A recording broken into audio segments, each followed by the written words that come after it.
पहले आपको बता दें कि मुख्यमंत्री योगी आदित्यनाथ ने लखनऊ में आज जनसंख्या स्थिरता पखवाड़े का आगाज किया। राज्य सरकार के निर्देशानुसार विश्व जनसंख्या दिवस के मौके पर 11 से 24 जुलाई तक जनसंख्या स्थिरता पखवाड़ा मनाया जाएगा। कार्यक्रम का आगाज करते हुए सीएम योगी ने कहा है कि मातृ मृत्यु दर और शिशु मृत्यु दर में उत्तर प्रदेश ने पहले की अपेक्षा अपने रिकॉर्ड को और बेहतर किया। स्थिरता के कार्यक्रम विगत 5 दशकों से चलाए जा रहे हैं। एक निश्चित पैमाने पर जनसंख्या समाज की उपलब्धि होती है, लेकिन ये उपलब्धि तभी है जब समाज स्वस्थ और आरोग्यता की स्थिति को प्राप्त कर सके। उत्तर प्रदेश देश के अंदर आबादी के दृष्टि से सबसे बड़ा प्रदेश है। 24 करोड़ से अधिक की आबादी वर्तमान में है और अगले कुछ ही वर्षों के अंदर ये 25 करोड़ के आंकड़े को भी पार कर जाएगी। जनसंख्या अगर हमारे पास है और उसके पास पर्याप्त संसाधन है, स्टेट के पास या देश के पास पर्याप्त संसाधन है, वह स्वस्थ है, वहां पर उनके लिए हर प्रकार के संसाधन उपलब्ध हैं, तो समाज के लिए एक उपलब्धि मानी जा सकती है। लेकिन जब यही अभाव से, अस्वस्थता के कारण या किन्हीं अन्य कारणों से वह किसी विपरीत परिस्थिति का सामना कर रहा है, वह अपने आप में एक चुनौती है। तो वहीं दूसरी तरफ इलाहाबाद हाईकोर्ट के लखनऊ बेंच ने तिकोनिया कांड में आशीष मिश्रा की जमानत पर सुनवाई जारी रखी है और अब जमानत अर्जी पर 13 जुलाई को अगली बहस होगी, जिसकी वजह से आशीष मिश्रा की जमानत पर वादी पक्ष का विरोध देखने को मिल रहा है। आपको बता दें कि बीते शुक्रवार और आज भी जमानत अर्जी पर सुनवाई हुई है, जिसके लिए अब 13 जुलाई की तारीख मुकर्रर हो चुकी है। तो उत्तर प्रदेश के गन्ना कृषक बाहुल्य क्षेत्र लखीमपुर खीरी में केंद्रीय गृह राज्य मंत्री अजय मिश्रा टेनी के साथ ही उनके बेटे आशीष कुमार मिश्रा मोनू के खिलाफ भी इलाहाबाद हाईकोर्ट की लखनऊ बेंच ने आज सुनवाई की थी। आज की सुनवाई को अजय कुमार मिश्रा टेनी के वकील की मांग पर टाल दिया गया। अब इस केस में अगली सुनवाई 20 जुलाई को होगी। आपको बता दें कि लखीमपुर खीरी में करीबन 22 साल पहले छात्र नेता प्रभात गुप्ता की हत्या के मामले में केंद्र सरकार में गृह राज्य मंत्री अजय कुमार मिश्रा और टेनी के साथ ही 4 अन्य लोगों को आरोपी बनाया गया था। करीबन 22 साल पुराने प्रभात गुप्ता हत्याकांड मामले की सोमवार को एमपी एमएलए कोर्ट में सुनवाई होनी थी, लेकिन फिलहाल अजय मिश्रा के वकील ने कोर्ट से इस केस के लिए और समय मांगा है, जिसके बाद कोर्ट ने 20 जुलाई को केस की सुनवाई के लिए अगली तारीख तय की है। वहीं ज्ञानवापी मस्जिद मामले को लेकर अब कोर्ट में श्री आदिम महादेव काशी धर्मालय मुक्ति न्यास की ओर से सुनवाई की जाएगी। वाराणसी की 4 महिला वादियों की ओर से इस मामले में ट्रस्ट बनाया गया है। राकेश सिंह को छोड़कर लक्ष्मी देवी, सीता साहू, मंजू व्यास और एक अन्य महिला वादी इस ट्रस्ट में शामिल हैं। इसकी पुष्टि कोर्ट के पैरोकार ने की है। सुनवाई में आने वाले खर्च के साथ ही प्रबंधन के लिए अब हिंदू पक्ष की ओर से बनाया गया ट्रस्ट कोर्ट में चल रहे मामलों की देखरेख करेगा। इसके साथ ही मामलों की समय समय पर प्रगति की समीक्षा और आगे की रणनीति भी तय की जाएगी। नहीं, ट्रस्ट बहुत पहले बन चुका था। आज ट्रस्ट की पहली मीटिंग थी और हमारा यही संदेश है, यही हमारा मकसद है कि जितने लोग हैं जो काशी विश्वनाथ के केस में याचिकर्ता हैं, वो सब एकजुट हैं, एक यूनाइटेड हैं और आप सबको भी जो अलग अलग अफवाहें मिलती रहती हैं, उन अफवाहों में ना आए। जो भी है यहाँ का कॉमन स्टैंड, यहाँ के जितने वरिष्ठ और सीनियर लोग हैं वो आपके सामने रखेंगे। अग्निपथ योजना और बेरोजगारी के विरोध में आरएलडी ने युवा पंचायत का आयोजन किया है। इस दौरान आरएलडी अध्यक्ष जयंत चौधरी ने कहा कि अग्निपथ योजना न तो देश के युवाओं के हित में है और न ही देश की सुरक्षा के लिए सही फैसला है। अग्निपथ योजना के विरोध में अलीगढ़ में जिन युवाओं पर जिला प्रशासन ने मुकदमा लगाया, उन्हें जयंत चौधरी ने फर्जी बताते हुए युवाओं की आवाज को दबाने का आरोप भी लगाया। उन्होंने मुकदमे को वापस लेने के लिए युवाओं को साथ लेकर संघर्ष का ऐलान किया है। जयंत चौधरी ने चेतावनी देते हुए कहा कि अगर सरकार ने सही समय पर फैसला वापस नहीं लिया तो देश के युवाओं को साथ लेकर इसका सड़क से लेकर संसद तक विरोध करेंगे। उन्होंने आगे कहा कि युवा पंचायतों में बेरोजगार युवाओं का दर्द सामने आ रहा है। मैं केंद्र सरकार से मांग करता हूं, जो कह रही है कि अग्निपथ योजना में 4 साल बाद 25% तक भर्ती अग्निवीरों को वो पक्की नौकरी देंगे, तो आज क्यों नहीं दे देते? 25% को ही सेलेक्ट करो। आप बता दो कि हमें भारतीय सेना में इतने लोग नहीं चाहिए, हमें आवश्यकता नहीं है कि हम 40,000 लोग लें, हमें सिर्फ 15,000 चाहिए। यही घोषित करके 15,000 की भर्ती कराएं, पूरी उनको पक्की नौकरी दे और पेंशन दें, लेकिन ये दोगलापन हमें बर्दाश्त नहीं। तो वहीं युवा चेतना की ओर से बलिया में गांव-गांव में वृक्षारोपण कार्यक्रम का आयोजन किया जा रहा है। इस कार्यक्रम के तहत गांव-गांव जाकर युवा चेतना के राष्ट्रीय संयोजक रोहित कुमार सिंह पौधा वितरण कर रहे हैं और इसी के साथ युवा चेतना प्रमुख रोहित सिंह की पहचान ट्री मैन के तौर पर अब डेवलप होती नजर आ रही है। आपको बता दें कि प्रधानमंत्री नरेंद्र मोदी के पर्यावरण संरक्षण अभियान से प्रभावित होकर रोहित पूर्वांचल भर में गांव स्तर पर वृक्षारोपण अभियान चला रहे हैं। रोहित सिंह ने कहा कि प्रधानमंत्री नरेंद्र मोदी पर्यावरण संरक्षण के लिए अभूतपूर्व काम कर रहे हैं। साथ ही उन्होंने लोगों से वृक्षारोपण कार्यक्रम में हिस्सा लेने की अपील भी की है। युवा चेतना लगातार वृक्षारोपण अभियान के माध्यम से पर्यावरण के शुद्धिकरण के लिए और समाज में बैलेंस स्थापित करने के लिए लगातार वृक्ष का वितरण कर रही है और खुद पेड़ लगाने का भी अभियान चला रही है। हम लगातार देश के संपन्न लोगों से भी यह मांग कर रहे हैं कि आप पर्यावरण को बचाने के लिए, भारत को विश्वगुरु बनाने के लिए आगे आइए और वृक्ष वितरण कार्यक्रम में बढ़ चढ़कर भाग लीजिए। प्रधानमंत्री जी लगातार देश में वृक्षारोपण के माध्यम से पर्यावरण को शुद्ध करने का प्रयास कर रहे हैं। आज प्रत्येक भारतवासी की यह जिम्मेवारी होनी चाहिए कि आसपास में हरियाली हो, इसके लिए वृक्षारोपण कार्यक्रम को बढ़ चढ़कर बढ़ाया जाए, आगे ले जाया जाए। तो चलिए खबरों में आगे बढ़ेंगे। बात उत्तराखंड की करते हैं। अपर मुख्य सचिव राधा रतूड़ी ने जारी किया निर्देश। सचिवालय में सोमवार का दिन नो मीटिंग तय किया गया है। राधा रतूड़ी ने सभी अधिकारियों को निर्देश जारी कर दिए हैं। सोमवार को जन समस्या सुनते हुए निस्तारण करने के निर्देश दिए हैं। बड़ी और अहम जानकारी इस वक्त की आपको दे रहे हैं। देहरादून से बड़ी खबर। राधा रतूड़ी ने सभी अधिकारियों को निर्देश दिया है कि सोमवार को लोगों की सुनवाई कीजिए और उनकी समस्याओं का निस्तारण कीजिए।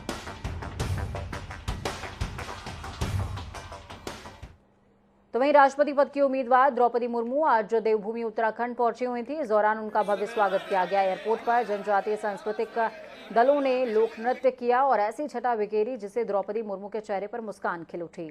आपको बता दें कि राष्ट्रपति पद की उम्मीदवार द्रौपदी मुर्मू इन दोनों समर्थन जुटाने के लिए अलग अलग राज्यों का दौरा कर रही हैं। इसी क्रम में वो आज देहरादून पहुंची हुई थी। इसी दौरान जनजातीय सांस्कृतिक टीम की ओर से उम्मीदवार द्रौपदी मुर्मू का स्वागत किया गया। कचहरी स्थित शहीद स्थल पर भी पहुंची थी द्रौपदी मुर्मू और बलिदानी आंदोलनकारियों को श्रद्धा सुमन भी अर्पित किए। इसके बाद उन्होंने भाजपा के विधायकों और सांसदों के साथ बैठक की और समर्थन मांगा। की बैठक है, एक रूटीन बैठक है, वो आज बैठक होगी। उसमें कई महत्वपूर्ण निर्णय हम लोग आगे के लेंगे, जो पीछे के हुए उनकी समीक्षा करेंगे। वहीं उत्तराखंड की राजनीति में कभी चर्चाओं में रहने वाले हरक सिंह रावत एक बार फिर से सुर्खियों में है।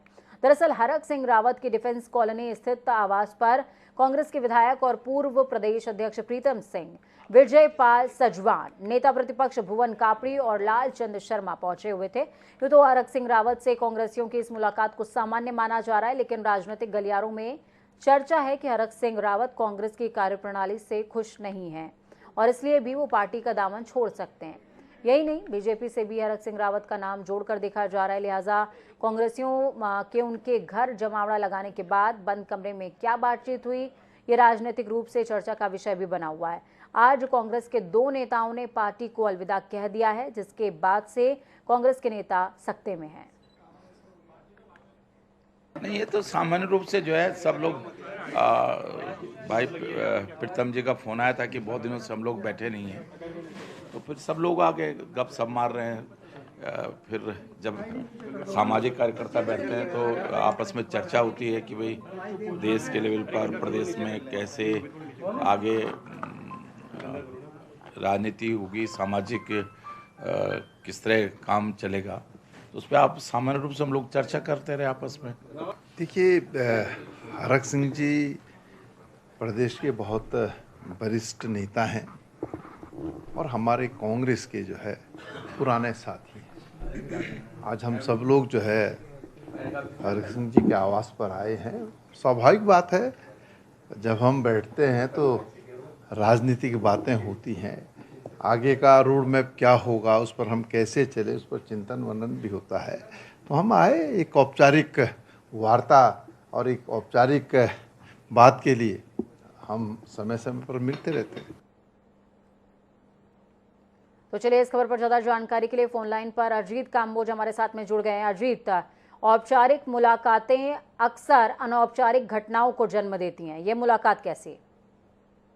बिल्कुल आपने ठीक कहा, जो बड़े नेताओं के बयान हैं वो बिल्कुल भी आधिकारिक नहीं है कि केवल एक औपचारिक मुलाकात करने वो आए थे, लेकिन साफ है कि सुबह ही बड़ा झटका लगा है उत्तराखंड कांग्रेस को। 2 वरिष्ठ नेताओं ने कांग्रेस छोड़ी है और उसके बाद ये मुलाकात होना कहीं ना कहीं कई सवालों को जन्म देती है। हालांकि हरक सिंह रावत और प्रीतम सिंह के बीच में पहले भी कई बार इस तरह की बैठकें हो चुकी हैं और हर बार हल्ला इसी बात को लेकर होता है कि अगला कदम हरक सिंह रावत या प्रीतम सिंह का क्या होगा, लेकिन चर्चाएं ज्यादा हो जाती हैं और इनका नतीजा कुछ नहीं निकल पाता। लेकिन आज जिस तरह का एक घटनाक्रम हुआ है, सुबह ही 2 बड़े नेताओं ने कांग्रेस छोड़ी है और देर शाम को एक बड़ी बैठक हुई है जिसमें जो महत्वपूर्ण है, प्रीतम सिंह के तेवर शुरू से ही तल्ख बने हुए हैं। 2022 विधानसभा चुनाव के बाद से लगातार वो बयानबाजी करते आए हैं और बैठकों में भी शामिल होते रहे हैं। लेकिन इस बैठक में जो मजबूत चेहरा था वो थे उप नेता प्रतिपक्ष भुवन कापड़ी। मुख्यमंत्री पुष्कर सिंह धामी को इन्होंने शिकस्त दी है। उम्मीद थी कि कोई बड़ा पद इनको दिया जाएगा संगठन में, लेकिन उप नेता प्रतिपक्ष की जिम्मेदारी और सबसे बड़ी बात अजीत इस दौरान ये देखने को मिली कि जो तमाम लोग इस मीटिंग में मौजूद थे वो ऐसे थे जो अक्सर विवादित बयान देते रहते हैं या उनकी हरकतें विवादित रहती हैं। बिल्कुल आपने ठीक कहा, अगर प्रीतम सिंह के साथ चलने वालों की बात की जाए तो उसमें कई नेता ऐसे हैं जो लगातार हमलावर रहते हैं अन्य नेताओं पर, वो गाहे बगाहे उनकी बातें या उनके बयान जरूर कांग्रेस को असहज करने की स्थिति में होते हैं। तो वही लोग आज प्रीतम सिंह के साथ हरक सिंह रावत के आवास पर मौजूद नजर आए। तस्वीरों में जिस तरह की बातें आई हैं, हालांकि बयान दोनों ही बड़े नेताओं ने बिल्कुल, और इसके बाद देखना भी होगा अजीत की आखिरकार इस एक औपचारिक मीटिंग के बाद क्या कुछ अनौपचारिक घटनाक्रम घटित होता है। बहुत शुक्रिया हमारे साथ जुड़ने के लिए, अहम जानकारी साझा करने के लिए। तो चलिए फटाफट अंदाज में 5-25 अहम जिलों का रुख करेंगे। सहारनपुर में अज्ञात वाहन की टक्कर से बाइक सवार एक व्यक्ति की मौत, 2 लोग गंभीर तौर पर घायल। मौके पर पहुंची पुलिस ने शव को पोस्टमार्टम के लिए भेजा। आगरा में एक मुस्लिम युवती पर हिंदू लड़की को भगा ले जाने का आरोप, घर वालों का कहना कि ये लेडी लव जिहाद है। सीसीटीवी फुटेज में आरोपी महिला और पीड़ित लड़की एक दूसरे का हाथ पकड़े हुए दिखाई दे रहे हैं। मेरठ में कांवड़ यात्रा के लिए खास तैयारी में जुटे हिंदू और मुस्लिम दोनों ही समुदाय। युवा तकरीबन 15 फीट की है कांवड़ यात्रा। कांवड़ 15 जुलाई तक बनकर हो जाएगी तैयार। बरेली के जिला महिला अस्पताल में विश्व जनसंख्या दिवस के मौके पर चलाया गया जनसंख्या नियंत्रण जागरूकता अभियान। सारी नर्सों, आशाओं, पैरामेडिकल छात्र छात्राओं को जनसंख्या नियंत्रण के बताए गए उपाय।